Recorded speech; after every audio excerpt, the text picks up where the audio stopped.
আনন্দবিচিত্রা ফটোসুন্দরী নির্বাচিত হন কানিজ রাবেয়া রথী। এরপরই চলচ্চিত্রের অভিনয়ের প্রস্তাব পান তিনি। ফটোসুন্দরী নির্বাচিত হওয়ার পর ব্যান্ডের তারকা জেমসের সঙ্গে প্রেমের সম্পর্ক তৈরি হয় তার। অবুঝ দুটি মন মুক্তির বছর দুয়েক আগে 1991 সালে 17 নভেম্বর তারা বিয়ে করেন। 2003 সালে তাদের সংসারটাও ভেঙে যায়। সেই সংসারে এক ছেলে ও এক মেয়ে আছে। 90-এর দশকে ফটোসুন্দরী প্রতিযোগিতায় অংশ নেওয়ার আগে সুভাষ দত্তের আগমন ছবিতে অভিনয় করেন রথী। এই ছবিতে অভিনয়ের সময় তিনি স্কুলে পড়তেন। 1993 সালে মুক্তি পাওয়া অবুঝ দুটি মন ছবিটি রথীকে বাংলাদেশের আনাচে কানাচে পরিচিতি এনে দেয়। অবুঝ দুটি মন সে সময়ের বেশ আলোচিত সিনেমা। অনেক পরিচালক এই নায়িকাকে নিয়ে ছবি বানাতে চেয়েছিলেন, নিজেকে একদম আড়াল করে নিয়েছিলেন। কি সেই কারণ? পুরোপুরি নায়িকা হিসেবে যাত্রা বিয়ের পর জেমস সরাসরি জানিয়ে দেয় কোনোভাবেই সিনেমায় অভিনয় করা যাবে না। রথীও ভাবলেন সংসারে অশান্তি করে সিনেমায় অভিনয় করার কোনো অর্থ হয় না, সংসারটাই করি। জেমস চাইলেন রথী যেন মাঝপথে শুটিং বন্ধ করে দেয়। এই নিয়ে সংসারে খুব অশান্তি শুরু হলো। এসব নিয়ে প্রায় দিনই শুটিং এ যেতে হতো। কোনোভাবেই ঠিকভাবে শুটিং করা সম্ভব হচ্ছিল না।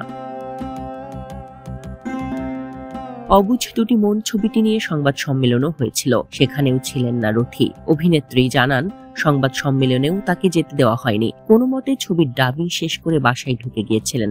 এরপর আর কারো সঙ্গে কোনো যোগাযোগ রাখেননি।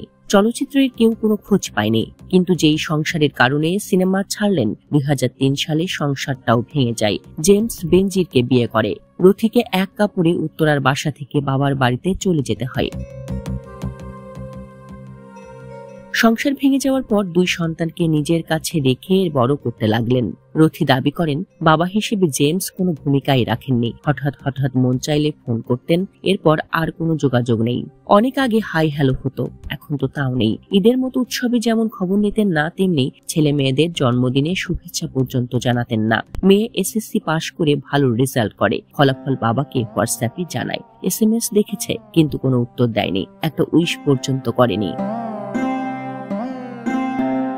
অনেক বছর হয়ে গেল চলচ্চিত্র জগৎ ছেড়েছেন। রথীর আফসোস হয়। রথী বলেন জেমসকে বিয়ে করাটাই ছিল জীবনের ভুল সিদ্ধান্ত। ভুল মানুষকে পছন্দ করেছিলাম বলে আমার সন্তানদের এভাবে বাঁচতে হচ্ছে। একটা সুন্দর সংসারের আশায় সম্ভাবনাময় চলচ্চিত্র জগৎও ছেড়ে দিতে পিছুপা হয়নি। অথচ সেই মানুষটা আমাকে না জানিয়েই 2002 সালে আরেকটা বিয়ে করে। আমি এত বছর দুই সন্তান নিয়ে কষ্ট করেছি। জীবনের উপর দিয়ে অনেক ঝড় বয়ে গেছে। একবারের জন্যও কোনোদিন ওকে ফোন করে বলিনি ছেলে মেয়েদের এটা ওটা দরকার। আমার পরিবারই আমার পাশে ছিল। তারা যদি পাশে না থাকতো আমাকে রাস্তায় নামতে হতো। 3 বোন ও 1 ভাইয়ের মধ্যে সবার ছোট রথী। গ্রামের বাড়ি যশোরে হলেও বেড়ে ওঠা ও পড়াশোনা করেছেন ঢাকায়। মা ছাড়া বাবা ও মায়ের পরিবারের আর কেউই বিনোদন অঙ্গনের সঙ্গে যুক্ত ছিলেন না। মা পাকিস্তান রেডিও ও টেলিভিশনে গান গাইতেন। রথীর প্রথম ছবি আগমন ছিল বরেণ্য অভিনয় শিল্পী ববিতার প্রযোজনা প্রতিষ্ঠান ববিতা মুভিজের। রথী বললেন প্রথম ছবিতে যখন অভিনয় করি তখন আমি স্কুলে পড়ি। অবুঝ দুটি মন ছবিতে নায়িকা, এরপরই নায়িকা জীবনের শেষ। সন্তানেরা বড় হওয়ার পর আবার অভিনয়ে ফেরেন রথী। তা ছিল ছোট পর্দায়। নাটক, টেলিছবি ও বিজ্ঞাপন চিত্রে কাজ করেন। 2011 সালে মোস্তফা কামাল রাজের চাঁদের নিজের কোনো আলো নেই ধারাবাহিকের পর আর তাকে দেখা যায়নি অভিনয়ে। 2010 সালের শেষ দিকে সৈয়দ নজরুল ইসলাম বিপু নামের এক ব্যবসায়ীকে বিয়ে করেন রথী, কিন্তু সেই বিয়েও টেকেনি। প্রসঙ্গটি তুলতেই রথী বলেন আমার আসলে কপালটাই খারাপ, এখন আর ওসব নিয়ে ভাবি না, নিজের মতো করে সন্তানদের নিয়ে থাকছি। Desk report, Dhaka express.